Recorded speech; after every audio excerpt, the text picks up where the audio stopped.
boa noite. Boa noite. 2 ex-governadores de Brasília e um assessor direto de Temer são presos. Superfaturamento no estádio Mané Garrincha foi estimado em quase R$1 bilhão. O deputado indicado por Temer, a Joesley, devolve a mala de dinheiro. A delação apontou R$500 mil, mas estão faltando 35 mil.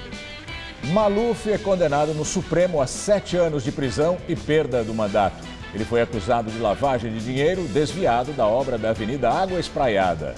Ex-diretor da Petrobras apresenta foto para provar encontros com Lula. É caseiro do sítio em Atibaia, enviava mensagens ao Instituto Lula sobre o dia a dia na propriedade. Comissão do Senado discute reforma trabalhista com tumulto e bate-boca. Projeto aprovado por deputados determina várias mudanças na CLT. Terrorista do atentado em Manchester nasceu na Inglaterra e é de família líbia. A bomba deixou 22 mortos. Ainda não está confirmada a ação do Estado Islâmico. O Jornal da Gazeta está no ar.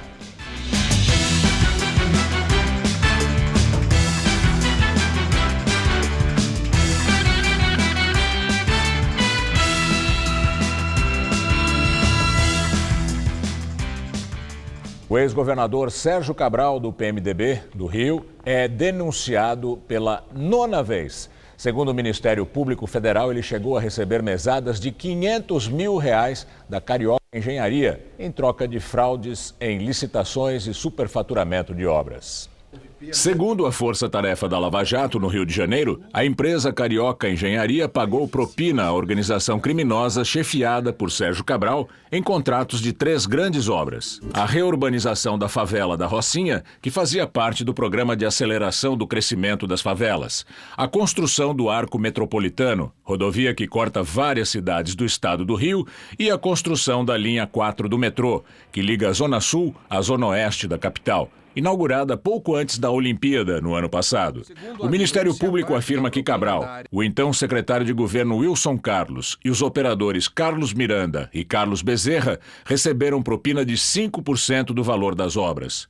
Segundo a denúncia, entre março de 2008 e abril de 2014, foram feitos pelo menos 73 pagamentos mensais em que eles receberam ao menos R$39 milhões.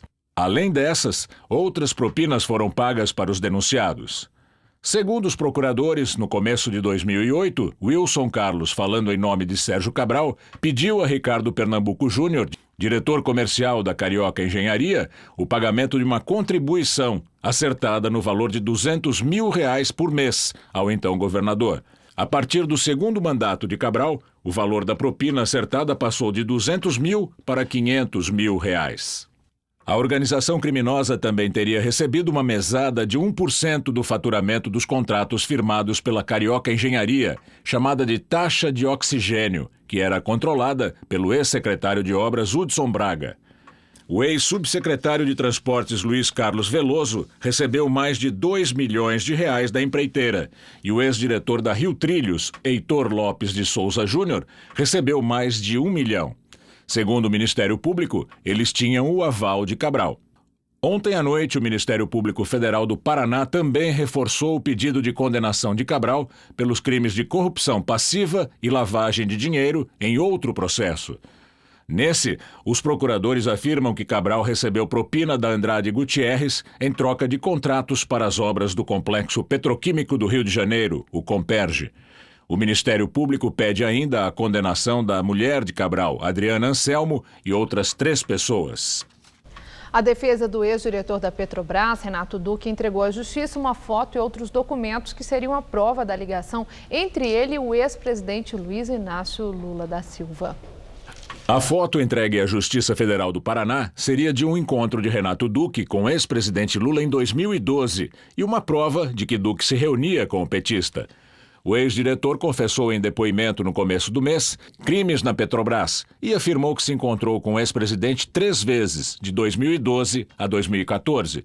Na última vez que estiveram juntos, em 2014, segundo o ex-diretor, Lula disse que ele não poderia ter depósitos no exterior, insinuando que era uma ordem para fechar contas usadas para receber dinheiro de propina. Em depoimento ao juiz Sérgio Moro, no começo do mês, Lula confirmou que se encontrou com Duque, mas negou que tenha pedido para fechar contas fora do Brasil. À Justiça, Duque também especificou outro encontro com Lula em 2 de junho de 2014 e deu o número do voo em que ele viajou para São Paulo. Os advogados de Renato Duque também anunciaram que ele renuncia ao dinheiro que tinha depositado em bancos na Suíça e em Mônaco. Preso desde março de 2015, já condenado na Lava Jato, o ex-diretor tenta firmar um acordo de colaboração com a Justiça. Em nota, a defesa de Lula afirma que os documentos entregues por Duque só provam o desespero dos acusadores, que agora querem transformar uma fotografia com Lula e uma suposta passagem de avião em prova de propriedade imobiliária e de recebimento de vantagens indevidas no caso do apartamento no Guarujá. Mensagens de e-mails apreendidas pela polícia pela Operação Lava Jato apontam que o caseiro mantinha Lula informado sobre a rotina no sítio de Atibaia, no interior de São Paulo. As informações eram enviadas por Elcio Pereira Vieira, o Maradona, ao Instituto Lula. O ex-presidente seria informado sobre listas de material de construção, recibos de compra de itens diversos e relatos sobre os animais de estimação. Segundo os promotores, essas mensagens, conseguidas com a quebra de sigilo de Maradona, indicam que o sítio era propriedade do ex-presidente Lula. A primeira turma do Supremo Tribunal Federal condenou por lavagem de dinheiro o deputado federal e ex-prefeito de São Paulo, Paulo Maluf, a 7 anos, 9 meses e 10 dias de prisão em regime fechado. No entendimento dos ministros do STF, o regime fechado é incompatível com o exercício do mandato de deputado federal e, com isso, a mesa da Câmara será notificada para que declare a perda da função. A Câmara só será notificada da decisão após a publicação no Diário de Justiça Eletrônico. Foi determinada também uma multa de aproximadamente R$1.300.000. O valor deve sofrer atualização. A primeira turma também declarou a perda dos bens, objeto de lavagem de dinheiro. Maluf foi acusado pelo Ministério Público Federal de usar contas no exterior alimentadas com dinheiro desviado da Prefeitura de São Paulo, das obras da Avenida Água Espraiada, atual Roberto Marinho, quando ele foi prefeito entre 1993 e 1996. Além desse caso, Paulo Maluf responde a outras 3 ações penais no Supremo. Em uma delas, é acusado do crime de corrupção passiva, em outra por crimes financeiros e na terceira de falsidade ideológica eleitoral. A defesa de Paulo Maluf informou que vai esperar a publicação no Diário da Justiça Eletrônico para se manifestar. E agora o comentário de Josias de Souza, direto de Brasília. Ele fala sobre a condenação de Paulo Maluf. A condenação de Paulo Maluf pela primeira turma do Supremo Tribunal Federal foi a notícia mais surpreendente do dia. Primeiro, porque o país ficou sabendo que o Maluf está vivo. Segundo, porque ficou constatado que ele continua solto. Pegou 7 anos, 9 meses e 10 dias de cana por desvios de verbas praticados entre 93 e 96. Já lá se vão mais de 20 anos. Bons tempos aqueles em que o Maluf era uma espécie de corrupto oficial do Brasil. Outro dia li um artigo de Luiz Fernando Veríssimo sobre Maluf. Ele ficou atônito ao saber que havia um processo contra o Maluf no Supremo. Teve uma emoção parecida com a que sentiu ao descobrir que a cantora Vanderleia estava viva e ainda cantando como nos tempos da Jovem Guarda. Teve saudades da época em que ninguém era mais corrupto do que Maluf no Brasil. A chance de Maluf passar uma temporada na cadeia é próxima de 0. Ele vive aquela fase em que todos os crimes são prescritos, seguindo o entendimento de que ter 85 anos de idade já é castigo suficiente para qualquer um. Em plena era do juiz Sérgio Moro, tempo de prisões alongadas e condenações rápidas, Maluf deve estar se sentindo desprezado. Jamais imaginou que a democracia brasileira viraria uma sociedade entre a Odebrecht e a JBS. Paulo Maluf, quem diria, virou um corrupto amador. Boa noite. O acordo de perdão judicial dos irmãos Batista causa polêmica. O Ministério Público Federal está sendo criticado pela imunidade concedida aos irmãos Wesley e Joesley Batista. A comparação é com Marcelo Odebrecht, que está preso enquanto os donos da Friboi estão livres. Veja quais são as diferenças entre os acordos de delação feitos com a Procuradoria-Geral da República e saiba o porquê dos executivos da Odebrecht permanecerem presos enquanto os da JBS Friboi estão em liberdade. Joesley Batista e o irmão dele, Wesley Batista, tiveram imunidade total por terem contribuído com as delações. Os dois não serão presos e não usarão tornozeleira eletrônica. Cada um vai pagar uma multa equivalente a 110 milhões de reais. E no caso das denúncias já oferecidas, não poderão ser condenados porque houve o que a justiça chama de acordo por perdão judicial. Os irmãos poderão viajar para qualquer país, como os Estados Unidos, por exemplo. Assim, Joesley terá trânsito livre em Nova York, onde ele já havia adquirido um apartamento avaliado em mais de 30 milhões de reais. Para a Procuradoria-Geral da República, o mérito das ações dos executivos da JBS está no fato de que Joesley colocou sua vida em risco ao participar das chamadas ações controladas, negociou diretamente com os alvos da investigação e gravou ele próprio as conversas, entre elas a que teve com o presidente Michel Temer. A Procuradoria definiu o material como muito eficiente e as provas, consideradas contundentes, supostamente dizem respeito a crimes em andamento. De acordo com a Procuradoria-Geral da República, as delações dos irmãos da JBS aconteceram de forma espontânea. Eles próprios procuraram o Ministério Público para apresentar as provas que tinham obtido. Bem diferente do que aconteceu com a Odebrecht. Os 78 executivos da empreiteira levaram meses negociando as informações que tinham e, segundo os procuradores, ainda tentaram atrapalhar as investigações. Outra diferença é que os depoimentos da Odebrecht dizem respeito a crimes passados, supostamente cometidos em governos anteriores. Marcelo Odebrecht, o mais alto executivo do grupo, por exemplo, está preso desde junho de 2015, condenado a 19 anos e 4 meses de prisão. Responde a 7 ações penais no âmbito da Lava Jato. Teve que pagar 73 milhões de reais em multa. E ainda estima-se que tenha perdido mais de 20 milhões de reais que a Odebrecht mantinha em contas no exterior. Em artigo publicado no portal UOL, o Procurador-Geral da República, Rodrigo Janot, defende o acordo de delação premiada dos empresários da JBS. Segundo Janot, sem a delação, o Brasil seria ainda mais lesado. No começo do texto, Rodrigo Janot diz que mesmo após 3 anos da deflagração da Operação Lava Jato, é difícil conceber que algum fato novo ainda fosse capaz de testar tão intensamente os limites das instituições. Segundo ele, o roteiro da vida real é surpreendente. Janot diz que foi procurado pelos irmãos Joesley e Wesley Batista em abril deste ano e que eles trouxeram indícios consistentes. Cita crimes graves em execução praticados em tese por um senador da República, no caso Aécio Neves, do PSDB, e por um deputado federal, Rodrigo Rocha Loures, do PMDB. Os dois foram afastados dos mandatos por determinação do ministro Edson Fachin, do Supremo Tribunal Federal. O texto de Janot prossegue. Diz que os colaboradores tinham outros fatos a revelar. Segundo ele, corromperam um procurador no Ministério Público Federal, no caso Ângelo Goulart Vilela, que foi preso na semana passada. Janot cita também que os empresários apresentaram gravações com o presidente da República, Michel Temer, que, segundo Janot, narravam diversos crimes supostamente destinados a turbar as investigações da Lava Jato.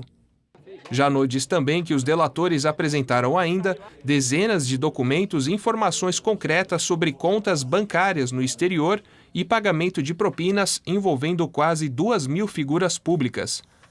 Nas delações dos empresários, além de Aécio, Temer e o deputado Rodrigo Rocha Loures, foram citados os ex-presidentes Lula e Dilma, os atuais ministros Gilberto Kassab, da Ciência e Tecnologia, da Indústria e Comércio Exterior, Marcos Pereira, do PRB, além dos senadores José Serra, do PSDB, e Marta Suplicy, do PMDB. Também há denúncias contra governadores, entre eles o de Minas, Fernando Pimentel, do PT, e do Paraná, Beto Richa, do PSDB. Janot continua o artigo dizendo que, mesmo após tais revelações, o foco do debate foi surpreendentemente deturpado.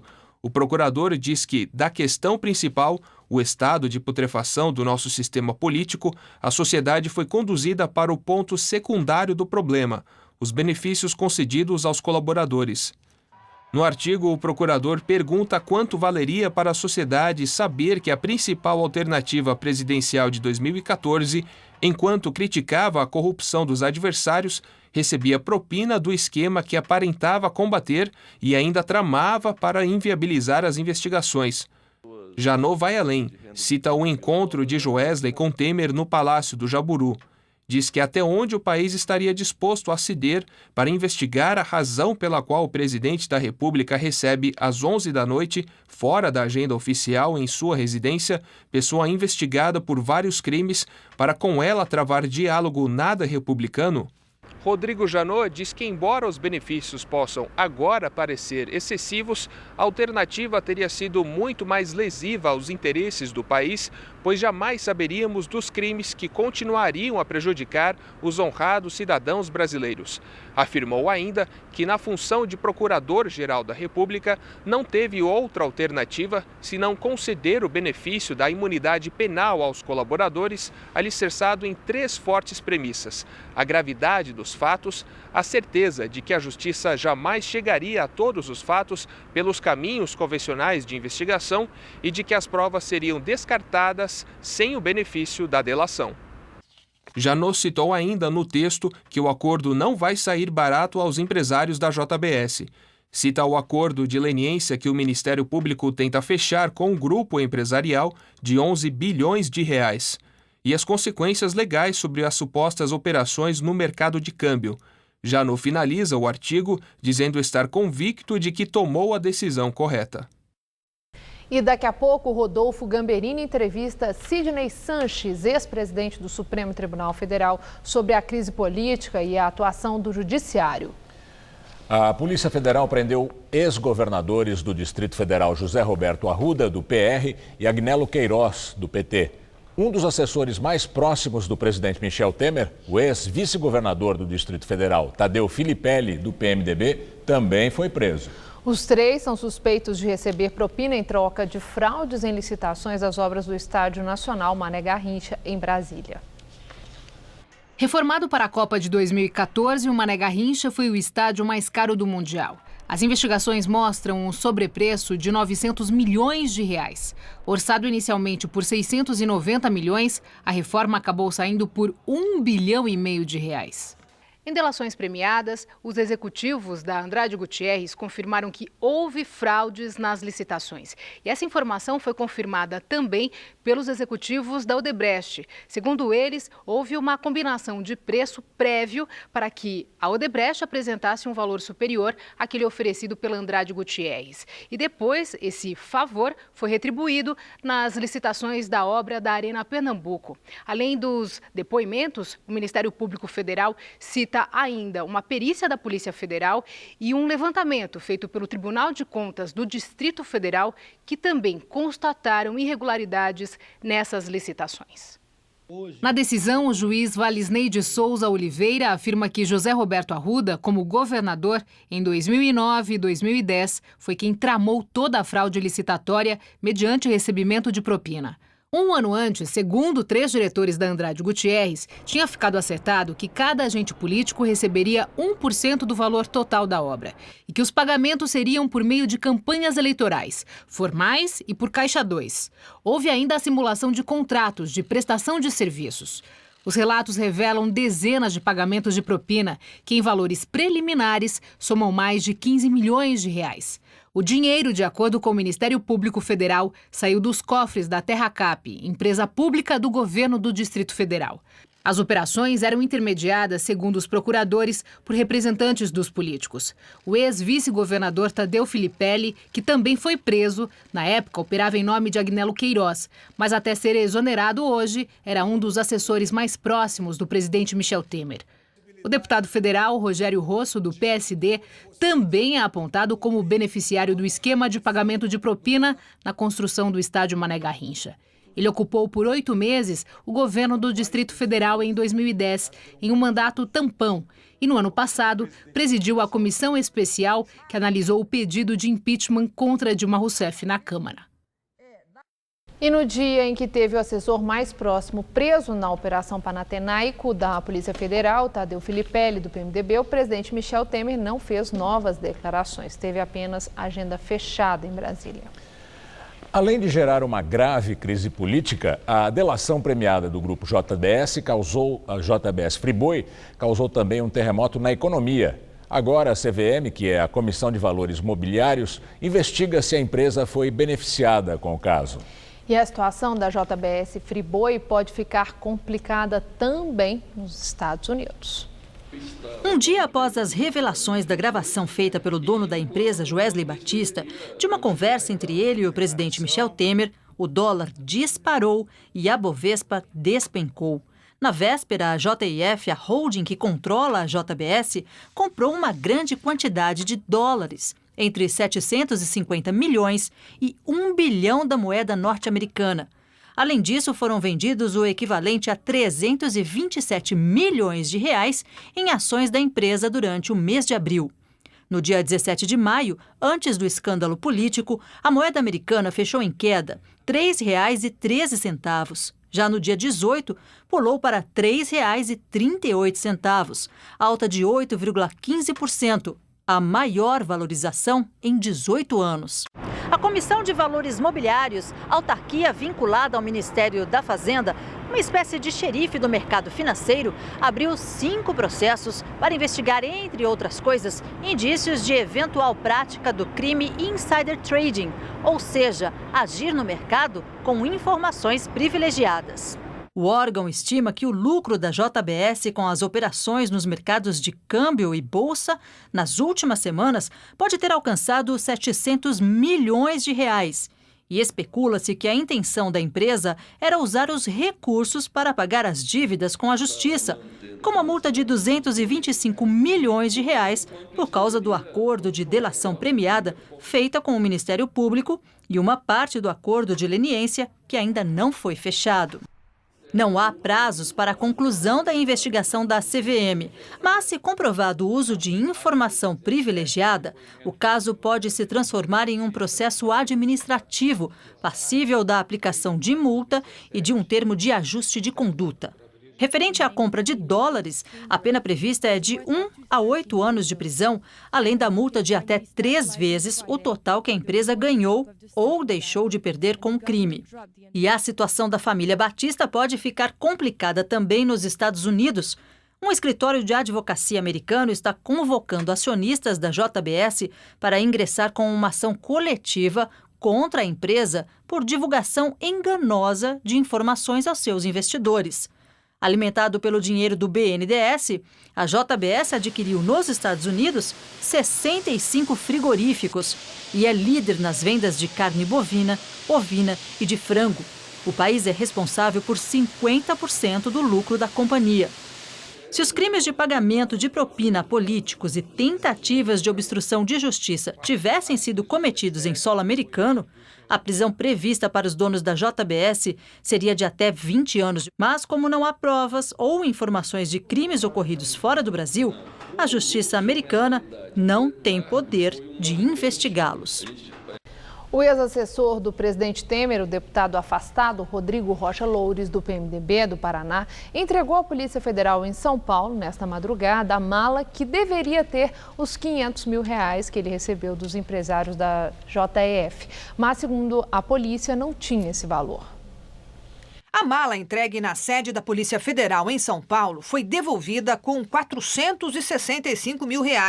35 mil a menos que o valor informado na delação de executivos da JBS. No auto de apreensão, o delegado da Superintendência Regional, Fernando Bonsac, atesta o valor que foi informado ao Supremo Tribunal Federal. A mala estava sumida desde o dia 28 de abril, quando foi vista pela última vez nas imagens gravadas pela Polícia Federal. O deputado afastado, Rodrigo Rocha Loures, do PMDB do Paraná, foi flagrado quando saía apressado de uma pizzaria carregando a mala preta com dinheiro vivo, que tinha sido entregue momentos antes por Ricardo Saldi, diretor da JBS e também delator. Antes de entrar no táxi que o esperava, o parlamentar olha para os lados, desconfiado. Em delação, o empresário Joesley Batista afirmou que Rocha Loures foi indicado pelo presidente Michel Temer para favorecer a JBS numa disputa com a Petrobras relativa ao preço do gás fornecido à termoelétrica do grupo. Os R$500 mil entregues seriam a primeira parcela semanal da propina, acertada para ser paga durante 20 anos. Rocha Loures só não foi preso em flagrante porque os investigadores queriam coletar mais provas. Agora, a Procuradoria-Geral da República quer que o Supremo Tribunal Federal decrete a prisão preventiva dele. É com base no dinheiro da mala, notas de 50 que tiveram os números de série anotados, que a Procuradoria-Geral da República pretende comprovar que Temer cometeu crime de corrupção passiva e assim denunciá-lo à justiça. A prova é considerada muito boa, já que conseguir rastrear a entrega de dinheiro vivo é raro numa investigação. Nessa estratégia, a gravação da conversa entre Temer e Joesley, que passa por perícia, fica agora em segundo plano, sem a importância inicial. Outras interceptações telefônicas comprovariam a relação muito próxima entre Temer e o deputado afastado, que até pouco tempo ocupava cargo de confiança na presidência. Vamos agora ao comentário de política com José Neumann e Pinto.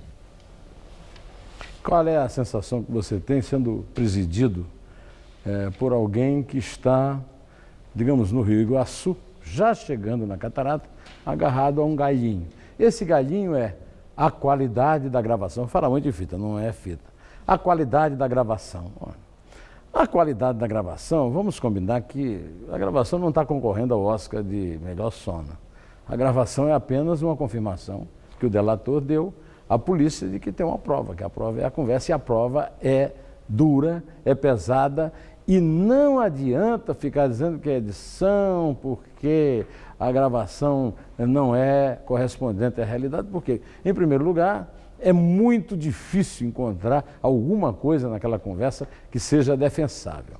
Em segundo lugar, o Temer contratou um perito famoso, aí o Ricardo Molina, que deu um show, chamou a polícia de incompetente e ingênuo, quando parece que a perícia dele padece de imperícia, mas isso não tem a menor importância, porque a gravação não significa nada. Afinal, ela já foi confirmada plenamente pelo Temer, nos dois pronunciamentos incisivos, os únicos pronunciamentos incisivos que ele fez na vida. Agora, o Temer comete a confissão final. Ao recuar de se defender no Supremo, porque sabe que vai perder, é a única explicação, ele deixa claro que tudo o que ele quer é ganhar uma horinha a mais, porque o Supremo caiu nessa lorota da gravação e certamente amanhã não julgará o pedido de investigação do presidente da República, o primeiro da história, feito pelo relator da Lava Jato, o juiz Luiz Edson Fachin. Ora, o Temer cometeu um erro que demonstra a burrice e o desespero em que ele está, porque realmente, como é que ele podia esperar uma decisão favorável do Supremo sem ter ideia de como é que vão ser as votações? Agora foi obrigado a recuar e praticamente assinou embaixo toda a dúvida que se transforma cada vez mais em certeza que a sociedade tem em relação a ele. Na entrevista à Folha de São Paulo, ele incorreu num erro semelhante ao do seu ex-amigo Lula, quando disse ao juiz Sérgio Moro que a conversa com Léo Pinheiro não foi no apartamento dele em São Bernardo, não foi sobre a cozinha do Solares, mas a cozinha do sítio. Ele disse que o assunto principal da conversa dele se devia à Operação Carne Fraca, que só ocorreu 10 dias depois da conversa. É um caso de premonição que o Brasil não sabia que o seu presidente tinha. Lamentável tudo isso, o Temer se agarrar a essas coisas que não têm valor nenhum para tratar de um assunto muito mais grave. Agora depende do Supremo e depende do PSDB e do DEM, que teriam de ter abandonado essa canoa furada há muito tempo, mas não o fizeram. Bom, até quinta-feira, quando eu voltar, nós conversaremos ainda sobre isso, pelo que tudo indica, né? Direto ao assunto. Em pé. O juiz federal do Rio de Janeiro, Marcelo Bretas, aceitou a denúncia oferecida hoje pelo Ministério Público contra o ex-governador Sérgio Cabral, do PMDB, e mais 9 pessoas. Esse é o 9º processo em que Cabral é réu. Segundo a denúncia, a empreiteira Carioca Engenharia pagou propina ao ex-governador e à organização criminosa chefiada por ele em 3 obras do estado. A defesa de Andréa Neves, irmã do senador afastado Aécio Neves, do PSDB, pediu ao Supremo Tribunal Federal que a prisão preventiva dela seja revogada e convertida em medidas alternativas. Andréa Neves foi presa em razão da delação premiada de executivos da JBS Friboi. A defesa alega que, se houver crime, deverá ser imputado ao senador tucano. A defesa da irmã de Aécio Neves afirma que ela não tem participação nos supostos crimes argumentados pelo Procurador-Geral da República no pedido de prisão preventiva. Segundo os advogados de Andréa, as razões para a prisão, se existentes, poderiam ser aplicadas apenas à pessoa física do senador Aécio Neves, do PSDB, nunca para a irmã dele, que é residente na região de Belo Horizonte e não tem nenhuma ação política em Brasília e nem mandato parlamentar. A irmã de Aécio Neves foi presa no dia 18 de maio, após revelações que o senador tucano recebeu propina no valor de R$2 milhões de Joesley Batista. No pedido de prisão, Rodrigo Janot justifica a prisão de Andréa Neves, dizendo que ela fez os primeiros contatos e intermediou o pedido de propina ao grupo JBS Friboi. Um primo de Aécio também foi preso. Em vídeo divulgado agora à noite, o senador afastado, Aécio Neves, diz ter sido vítima de armação de réus confessos e que o dinheiro pedido por ele aos herdeiros da JBS Friboi foi usado para pagar advogados responsáveis por sua defesa na Lava Jato, já que ele não fez dinheiro na vida pública. Nos últimos dias, e vocês podem imaginar, minha vida virou pelo avesso. Eu fui vítima de uma armação conduzida por réus confessos que só tinham um objetivo: livrar-se dos gravíssimos crimes de que são acusados, mesmo que para isso tentassem implicar pessoas de bem. Essa armação me tornou hoje alvo de acusações e de suspeitas e levou a medidas injustificáveis, como a prisão de meus familiares que não cometeram, reafirmo aqui, nenhum ato ilícito. O fato verdadeiro de tudo isso é apenas um, e devo a vocês essa explicação. Há cerca de 2 meses, eu pedi à minha irmã Andréa que procurasse o Sr. Joesley e oferecesse a ele a compra de um apartamento onde minha mãe vive há mais de 30 anos, herança de seu ex-marido e que havia sido colocado à venda. Com parte desses recursos, eu poderia então pagar as despesas com a minha defesa em inquéritos que tenho certeza serão arquivados. E fiz isso porque não tinha dinheiro, não fiz dinheiro na vida pública. A partir daí, esse cidadão armou uma encenação e ofereceu um outro caminho, um empréstimo de R$2 milhões, que era o que nós calculávamos, teríamos que gastar ao longo dos próximos anos. Esse dinheiro, é claro, seria regularizado através de um contrato de mútuo, até para que meus advogados pudessem ser corretamente pagos. Mas como ficou claro, depois de tudo que assistimos, esta nunca foi a intenção do criminoso. A JBS Friboi começou de forma muito modesta no interior de Goiás. Hoje é o 2º maior conglomerado empresarial do país, atrás só da Petrobras. Atua em 150 países e fatura por ano 170 bilhões de reais. A empresa, que hoje é considerada a maior processadora de proteína animal do mundo, nasceu na década de 50 na cidade de Anápolis, no interior de Goiás. Tudo começou com um pequeno açougue, aberto por José Batista Sobrinho, pai de Joesley e Wesley Batista. Zé Mineiro, como era conhecido, abatia cerca de 5 cabeças de gado por dia, até que começou a vender carne para empreiteiras que ajudaram na construção de Brasília. Na década de 1970, a empresa adota o nome de Friboi e começa a comprar frigoríficos endividados. Só em 2006 é que Joesley assume a presidência da empresa, que passa a se chamar JBS, que são as iniciais do nome do seu fundador, José Batista Sobrinho. O grande salto da empresa se deu em 2007, quando a JBS decidiu abrir o capital e ganhou notoriedade internacional com o apoio do governo Lula e a ajuda do BNDES, o Banco Nacional de Desenvolvimento Econômico e Social.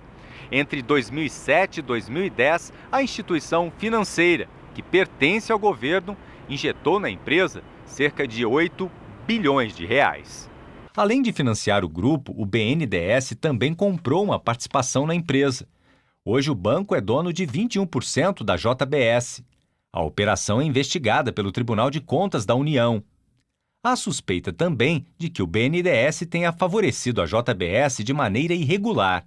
As fraudes são investigadas pela Operação Bullish da Polícia Federal. Os investigadores suspeitam que a liberação dos recursos públicos tiveram tramitação mais rápida que a média do banco. Há indícios também da compra de ações da JBS, supostamente por preço superior à média da Bolsa de Valores. Com dinheiro público, a empresa comprou alguns gigantes do mercado internacional de carnes e aves, como a Swift, e se tornou forte nos Estados Unidos. Com o crescimento acelerado dos negócios, os donos da JBS decidiram diversificar as atividades. Em 2012, criaram a JEF Investimentos, com empresas no mundo todo para atuar em outras áreas. Entre elas estão a Alpargatas, dona de marcas como Havaianas e Osklen, a Vigor, de produtos lácteos, e a Âmbar, empresa de energia que possui linhas de transmissão, usina termoelétrica, gasodutos e 2 complexos eólicos, e até uma emissora de TV, o Canal Rural. Hoje, o conglomerado, formado por mais de 50 marcas, atua em 150 países, tendo 260 mil empregados. São 300 unidades, sendo 65 delas nos Estados Unidos. E o faturamento, que em 2006 era de 4 bilhões de reais, passou para 170 bilhões de reais no ano passado. O andamento da reforma trabalhista na Comissão de Assuntos Econômicos do Senado foi interrompido por intenso bate-boca entre senadores da oposição e do governo. A sessão de hoje da Comissão de Assuntos Econômicos marcaria a leitura do relatório final da reforma trabalhista, feita por Ricardo Ferraço, senador do PSDB do Espírito Santo. Porém, desde o início, a oposição e o governo travaram um intenso bate-boca para impedir a leitura do documento. É uma provocação. O nosso trabalho continua normalmente. Não continua, nós não entramos em continuar, senador Lindenberg, eu faço um apelo. Não tem, senador Tasso, provocação. Nós não vamos aceitar a leitura desse relatório. Apesar das discussões, a sessão transcorria até que uma confusão com ameaças e palavrões entre os senadores obrigou o encerramento da comissão. Vamos votar! Vamos votar! Vamos votar!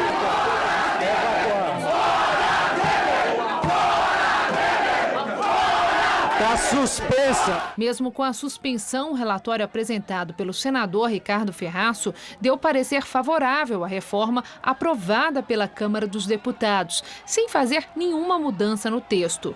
Isso deixa o projeto pronto para passar por mais 2 comissões antes de ir a plenário, assim que o parecer for votado no Comitê de Assuntos Econômicos na próxima terça-feira. Líder do PMDB no Senado, Renan Calheiros, diz que as eleições indiretas agora seriam a melhor saída para o Brasil.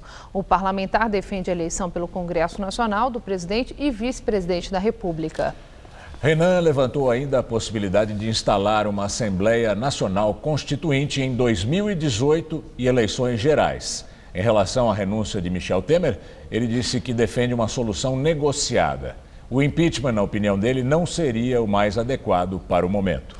Na primeira aparição pública após a delação da JBS, o ministro da Fazenda, Henrique Meirelles, disse que durante um evento em São Paulo, que a política econômica vai continuar, não importa qual seja o cenário do país. Meirelles disse que o Congresso tem que mostrar que não vai parar e vai continuar votando as questões fundamentais para o Brasil.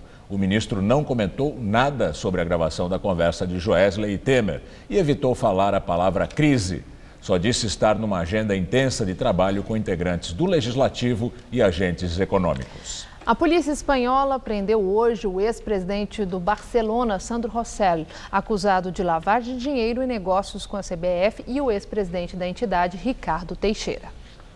Sandro Rosell foi preso numa operação da polícia espanhola chamada Jules Rimet, em referência à taça roubada da sede da CBF em 1983. O ex-presidente do Barcelona é investigado por lavagem de dinheiro e organização criminosa em contratos de direitos esportivos da CBF. De acordo com a polícia espanhola, durante a gestão de Ricardo Teixeira, Sandro Rosell e a entidade brasileira tinham contratos de fachada para desviar parte da renda dos amistosos da seleção brasileira no exterior. O ex-presidente do Barcelona também é acusado de fazer parte de uma rede que ocultava dinheiro de propina para assinar contratos de patrocínio.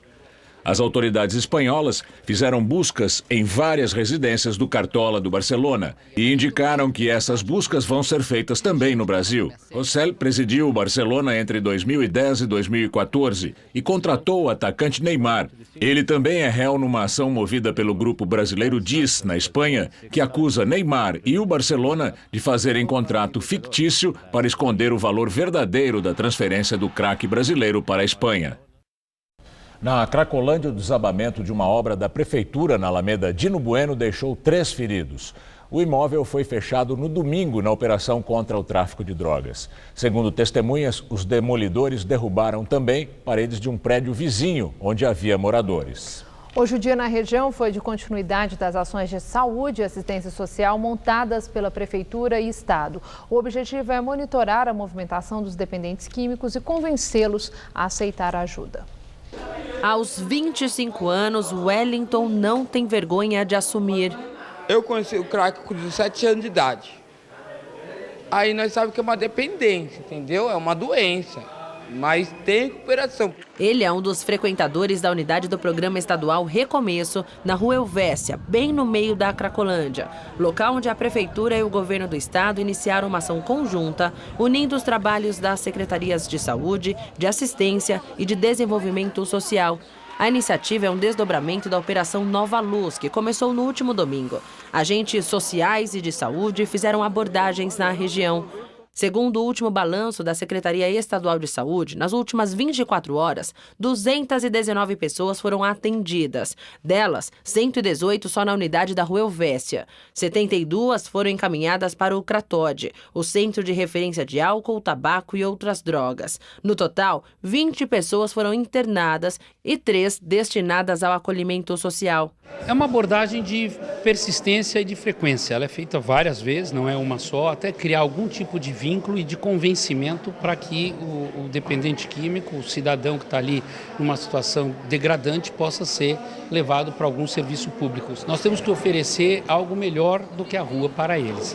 A Guarda Civil Metropolitana reforçou o efetivo em toda a região aqui da Cracolândia.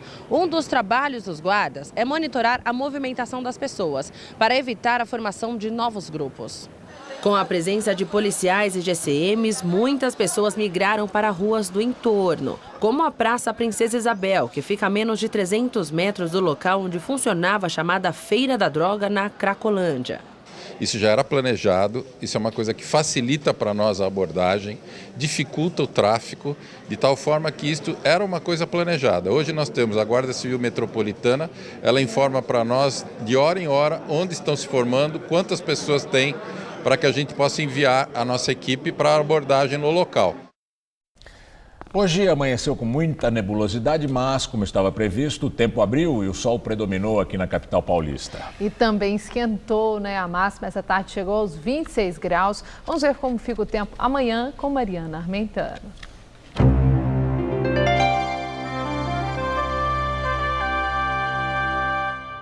Uma massa de ar seco ganha força e afasta as chuvas pelo país. O dia amanhã vai ser de sol e tempo firme, desde o norte paranaense, pegando todo o estado de São Paulo, Minas, Goiás, região central da Bahia, até o litoral norte do Nordeste. Já no sul, o tempo fica firme ali no extremo sul gaúcho, mas ainda tem áreas de instabilidade, provocando chuvas na região. Isso enquanto não chega a frente fria na quinta-feira, viu? Mas disso eu falo amanhã com mais detalhes. Para essa quarta, os maiores volumes se concentram no oeste do Amazonas, entre o Espírito Santo e o litoral sul da Bahia e ainda entre os estados de Sergipe e Paraíba. Vejamos aqui algumas temperaturas para amanhã. No Rio de Janeiro, tempo firme com 15 graus de mínima e 28 de máxima. Em BH, não faz mais que 27 graus à tarde. Já em Recife, tempo fechado, chuvoso, mas com calor de até 29 graus. Em Manaus, dias de chuvas associadas ao calorão na casa dos 34 graus. Vamos agora ver como fica o tempo aqui em São Paulo? Basta olhar para o mapa que a gente vê que não tem chuvas previstas para essa quarta-feira em nenhuma região paulista. E as temperaturas sobem em relação a hoje. Olha só, a máxima amanhã vai aos 30 graus em Presidente Bernardes e em Votuporanga. Em São José do Rio Preto teremos mínima de 18 e máxima de 28 graus. E no litoral as temperaturas vão ficar em torno dos 26 graus em Santos e também em Caraguatatuba. Aqui na capital, os próximos dias vão ser todos de tempo firme e temperaturas mais elevadas. Nessa madrugada, mínima de 13 e máxima à tarde de 26 graus amanhã. Aí esquenta mais. Tanto na quinta quanto na sexta-feira, a máxima prevista é de 27 graus. O presidente americano Donald Trump encerra sua passagem pelo Oriente Médio, prometendo dedicação ao processo de paz entre israelenses e palestinos.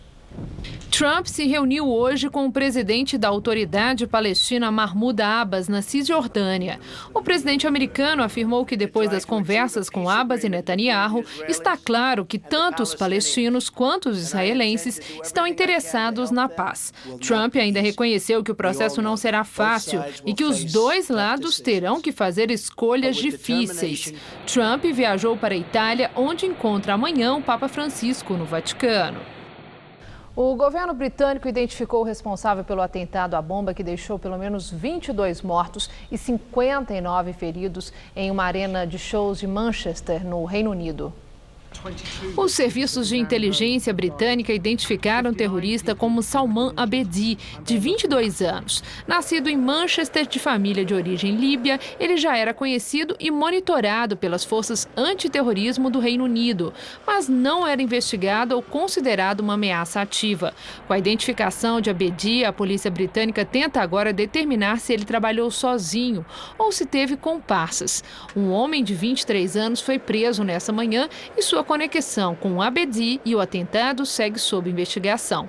Apesar do Estado Islâmico ter assumido a responsabilidade pelo ataque, ainda não há confirmação dessa informação.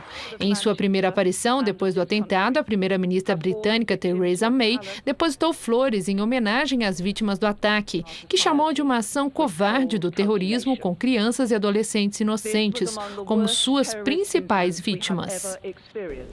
E agora vamos ao comentário de política internacional com João Batista Natali.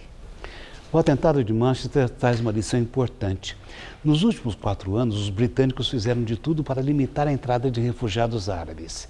Fecharam as fronteiras por 2 grandes motivos. O primeiro era não deixar crescer no país a comunidade muçulmana. Ela não chega a 5%. Numa população de 64 milhões de habitantes. São sobretudo paquistaneses. O Paquistão fazia parte da Índia, que pertencia ao Império Colonial Britânico. O segundo motivo para fechar as fronteiras estava no medo do terrorismo. Esses assassinos poderiam se filtrar entre os refugiados, mas a precaução de nada adiantou. O terrorista que se explodiu ontem à noite em Manchester, Salman Abedi, nasceu na Inglaterra.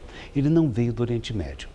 Também tinha nascido na Inglaterra Shehzad Tewi, o chefe do grupo de 4 terroristas que explodiu bombas no metrô de Londres em 2005, deixando 52 mortos e 780 feridos. E até o atentado mais recente, exatamente 2 meses, com um atropelamento que matou 4 pessoas diante do parlamento de Londres, foi praticado por um cidadão britânico, Khalid Massoud. Vejam bem, então, que não adianta impedir a entrada dos muçulmanos. O que dá resultado é o monitoramento do extremismo que nasce dentro do país, em mesquitas radicalizadas.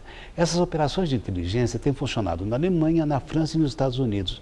Os britânicos também se esforçam. A polícia é competente, mesmo se raramente os policiais carreguem armas de fogo. Eis que o governo anunciou um plano para comprar armas para 1.000 policiais e contratou 1.900 novos agentes para trabalharem no M15, que é o Serviço de Inteligência Interna. Mas nada disso taparia um outro buraco importante. O governo britânico nunca levou muito a sério a cooperação com os países europeus no combate ao terrorismo. Agora, saindo da União Europeia, essa cooperação deixa completamente de existir e o Reino Unido poderá ficar mais vulnerável. É assim que o mundo gira. Boa noite. A seguir, Rodolfo Gamberini entrevista Sidney Sanches, ex-presidente do Supremo Tribunal Federal. Vamos agora à entrevista do dia com Rodolfo Gamberini. Nosso convidado hoje é Sidney Sanches, ex-presidente do Supremo Tribunal Federal. Boa noite, muito obrigado por estar aqui conosco. Boa noite, Gamberini. O senhor foi presidente do Supremo e acompanhou e presidiu todo o processo de impeachment do presidente Fernando Collor. O senhor, qual é a solução neste momento para a crise política que nós enfrentamos?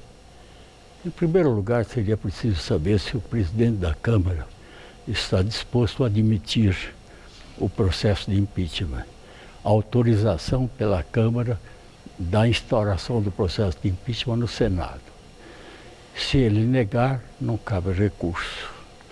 Se ele admitir, a Câmara terá que, 2/3 dos votos, aprovar a autorização para o Senado processar. E 2/3 não é fácil conseguir. Claro. Mas, e é um processo demorado, né? Demorado. Ali a característica é que não é propriamente defesa do acusado, porque o acusado é lá no Senado, ali é apenas uma autorização ou não. Claro que é ouvido a defesa, mas não para efeito de produção de provas. Agora, uma vez autorizada por 2/3 da Câmara, o processo é remetido ao Senado e instaura-se uma comissão para emitir parecer sobre o recebimento ou não da denúncia, isto é, para admissão, e a partir daí, se for recebida a denúncia, admitida a denúncia, o presidente fica afastado. Por 120 dias. No caso de renúncia ou qualquer motivo de vacância do poder, no caso do presidente Michel Temer, qual é a solução? É eleição direta, eleição indireta? Qual é o seu pensamento? Eleição indireta, porque estamos já na segunda metade do mandato dele. A Constituição prevê que as eleições são diretas quando a vacância ocorre na primeira metade do mandato. No segundo mandato, na segunda parte, só por eleições indiretas. E seria necessária uma emenda constitucional que demandaria também muito tempo para fazer eleições diretas. Aí é um complicador, porque a Constituição diz que é na forma da lei. E não há propriamente uma lei que regule eleições indiretas nessas circunstâncias. Há uma do tempo do regime militar, que é de 1964, e que ainda falava em colégio eleitoral, em que participavam, além dos senadores e deputados, representantes das assembleias legislativas. Nada está reproduzido na Constituição atual. Talvez seja o caso de provocar o Supremo para fazer como se fez na ocasião do Collor e de Dilma, estabelecer um rito, não legislando, mas dizer o que é que sobejou da lei de 1964, o que é que a Constituição atual revogou, o que é que pode ser aproveitado. Se não for possível, só por lei. E aí pode demorar. Pode demorar. O senhor viu aqui no Jornal da Gazeta, o senhor já estava aqui conosco, que existe uma certa indignação popular com o fato de os delatores da JBS não terem recebido o mesmo tratamento do delator da Odebrecht. Um está preso, ainda que preventivamente, mas por tempo muito longo, e o outro vai feliz da vida para os Estados Unidos. Por que essa diferença? A legislação facilita as coisas, a ponto de dar a entender que cabe até o perdão judicial, se a colaboração for tão grande que concorra para a apuração do crime em toda a sua extensão. Mas é uma coisa incompreensível que aquele que praticou o crime e até confessou, tire proveito disso. Leve vantagem, para se afastar do país e levar uma vida normal. Agora, é uma lei que tem que ser repensada. É possível, é provável, acredito que o ministro Facchini tenha observado todos os requisitos legais, porque ele homologou o acordo. Mas quis remeter a questão ao plenário. Aí a defesa desistiu do recurso. Surge a questão. A desistência da defesa impede que o relator envie o processo ao plenário. Se enviar o processo plenário, eu acho que o plenário pode ventilar essa questão da homologação do acordo. Até que ponto se pode ir. E é bom que se forme jurisprudência a respeito. Eu queria que o senhor agora falasse como cidadão, não como ex-presidente do Supremo Tribunal Federal. Qual é a análise que o senhor está fazendo do momento político brasileiro? Quando surgiram as primeiras notícias, o envolvimento do presidente da República, eu fiquei perplexo, indignado, traumatizado. Porque estava com esperança, como a grande maioria dos brasileiros, de que as coisas estavam começando a caminhar bem. E o presidente, com dificuldade, ia comandando o processo.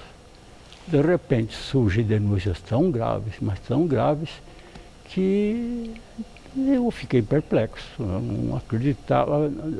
No momento eu não acreditava que fosse isso. Foi ouvir uma emissora, outra emissora, outra emissora. O senhor ia checando a informação? Eu estava checando, porque não é possível que isso tenha acontecido. E aconteceu. Agora, e mais o pior é que quem se beneficiou mais disso não vai ser processado, foi delator e corruptor, nem punido. Né? Aliás, no Brasil a gente fala muito de corrupção e só aponta os corrompidos, não aponta os corruptores. Aliás, todos têm que ser condenados pela lei penal. Essa lei que visou facilitar a apuração de crimes anticorrupção chegou a um exagero, que esse de permitir o perdão judicial. E diz também que o denunciante, o delator, tem que reparar todos os prejuízos causados, aqui a todo o país. Mas, por enquanto, não se tem notícia. Não se tem também notícia dos termos da decisão do relator. Até porque, pela lei, só depois da investigação que ele pode quebrar o sigilo. Então ele teve esse cuidado. E eu acredito que ele tenha observado os requisitos da lei. Tomara. Muito obrigado a sua entrevista, doutor Sidney Sanches. Muito prazer conversar com o senhor aqui no Jornal da Gazeta. Muito obrigado. Muito obrigado, boa noite. Boa noite. O Jornal da Gazeta termina aqui. A edição de hoje pode ser vista no site do Jornal da Gazeta. Mais notícias em nossa edição das 10. Uma excelente noite para você. Boa noite e até amanhã.